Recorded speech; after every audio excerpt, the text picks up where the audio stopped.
What is going on, guys? It is Wrestlelamia here, back with some more news. Join us now as we look at the wildest news stories and rumors you need to know, including WWE erasing Brock Lesnar, a Smackdown match goes off script, the real reason why WWE are stopping pre-show matches, WWE called out for a major error, Tiffany Stratton put on blast, and much more. Be sure to subscribe and hit that notification bell for daily wrestling videos, and follow us on Facebook for exclusive lists. Also check out our new videos on Wrestlelamia XL.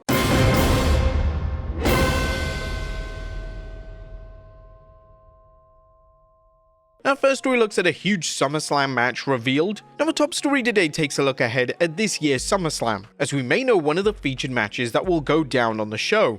Whilst WrestleMania is next weekend, WWE could be looking ahead to the biggest event of the summer. Published by PW Insider Elite, due to Goldberg stating that his retirement match would be in the summer, SummerSlam 2025 would be a fair assessment in the terms of the match taking place. Bill has stated that his retirement match would be this summer, so to me, guessing that show is a fair assessment. The SummerSlam 2025 will mark the first ever two-night SummerSlam. WWE will need to stack both respective nights, and a Goldberg retirement match would be a fitting addition to the card. There's a lot of criticism directed towards WWE for using the two-night format for SummerSlam.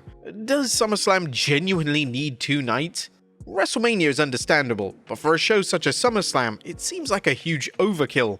Nevertheless, there's no concrete information on who Goldberg will be facing at SummerSlam. Initially, it looked set that he would collide with the ring general Gunther. However, in recent months, the WWE Hall of Famer has thrown out names including Braun Breaker and Roman Reigns. A Goldberg vs Braun Breaker would be a very smart move for WWE to make, as it would be the Spear vs Spear match, and on paper, it's a lucrative match for both new and lapsed fans of the WWE product. Who do you think Goldberg should face in his last ever WWE match? Let us know in the comments down below. Next up, is this proof that WWE are erasing Brock Lesnar?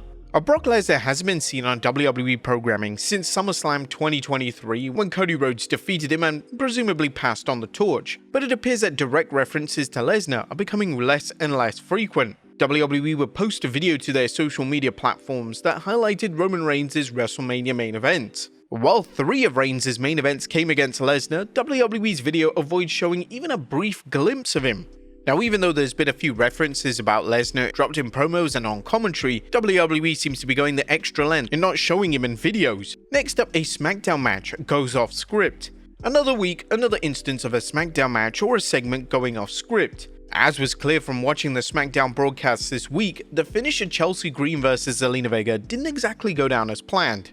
Green was counted out and she was evidently confused by the match finish. At one point, Green and Vega straight up had a casual conversation, and this was likely to work out what on earth had just happened. Now, according to PW Insider, it's been confirmed that the match finish wasn't scripted, and it was a case of Green not being able to hear the referee's 10 count. The finish of Chelsea Green vs Zelina Vega did not go down as originally envisioned. PWInsider.com can confirm. The match saw Green get counted out of the ring by the referee while yelling at the audience and announcers. According to several sources we spoke to in the company, the belief after the match was that Green legitimately did not hear the referee's count as it was getting to 10, so the countout was 100% legit. When the referee made it to the end of the count, they had no choice but to call for the finish as a shoot, as they couldn't ignore hitting the 10 count on live television.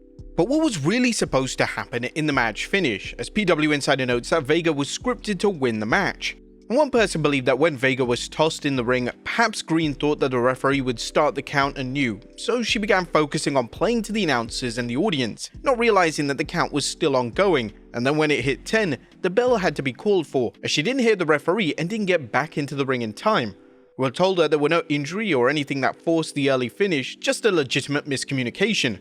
We're told that the match was slated to go a few minutes longer. I believe the finish was for Vega to win, so the finish still got everyone involved where they needed to be to set up the 6-women tag announced for Las Vegas next week, but in a different way, as they had a legitimate count-out finish instead of their planned-out finish. PW Insider finished their report by stating that there is no heat on anyone for the botched finish, which is good news as accidents can always happen.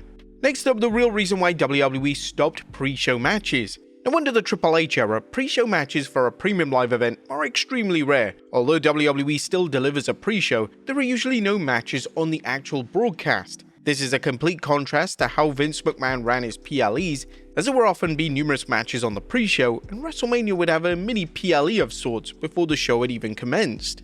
Now, according to PW Insider, the decision to stop matches on the kickoff show was down to Lee Fitting and WWE's movement towards sports-like coverage before an event. Why did WWE stop doing pre-show matches for pay-per-views? Instead of doing a pre-show filled with talking, why not do matches on them to get people on the card, especially for big four pay-per-views like Royal Rumble, WrestleMania, SummerSlam, and Survivor Series? It was a decision of Lee Fitting and WWE to make the pre-game similar in tone of ESPN College Game Day with more discussion and speculation.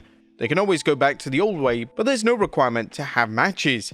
Now, in recent months, there have been vocal calls to see pre-show matches reintroduced. This mainly comes from those fans who take an issue with the fact that Triple H is obsessed with short PLE match cards.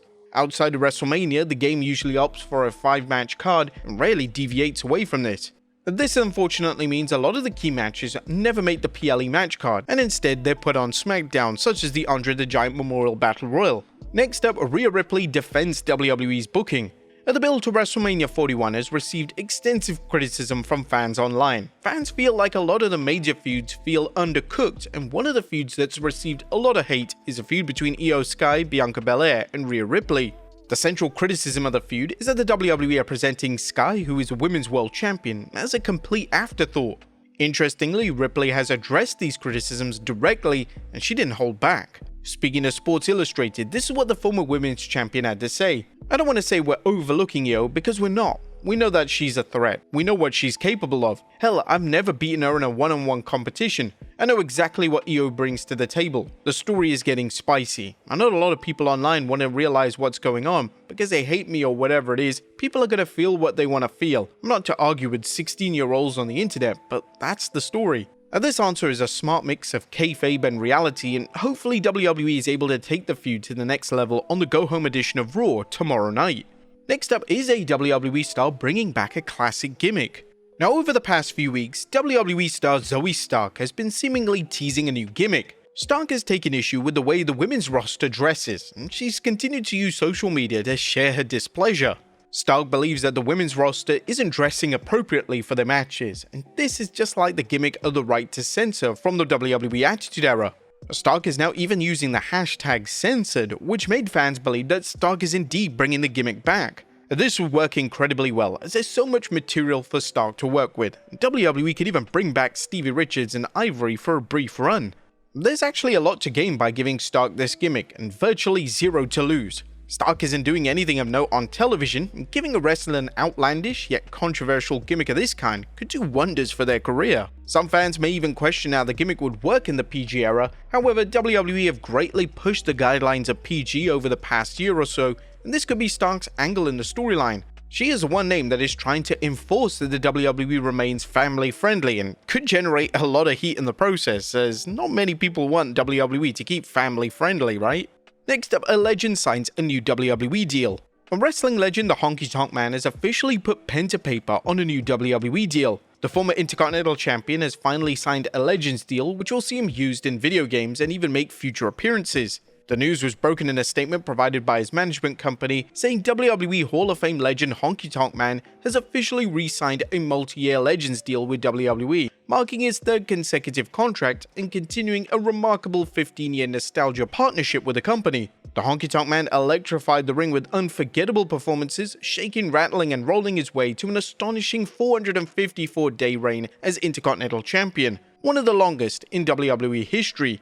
Congrats to the Honky Tonk Man on this new deal, but it would have been great had he signed earlier when Gunther broke his record. Next up, Tiffany Stratton put on blast. Tiffany Stratton has been the talk of the wrestling world over the past 8 days. Since she and Charlotte Flair went off script on last week's Smackdown, their off-script remarks have greatly overshadowed the build and anticipation for the actual WrestleMania matchup. One wrestling personality who's been rather critical of Stratton is Eric Bischoff, as Bischoff believes that Stratton massively dropped the ball by going off script. Speaking on his podcast, this is what Bischoff had to say on the topic. She punished herself. She dropped the ball. That's much of a lesson, assuming she has any degree of self-awareness, which I'm sure she does, or she wouldn't be in the position she's in. But she's gonna look back at this and it's gonna haunt her because it sucked and it didn't work and she didn't learn from it. That's about as much punishment as she needs, I guess. Whilst Bischoff has extensive experience with wrestlers going off script, he failed to address Flair, who is a veteran in this situation, and she's definitely a name that should have known better in this situation.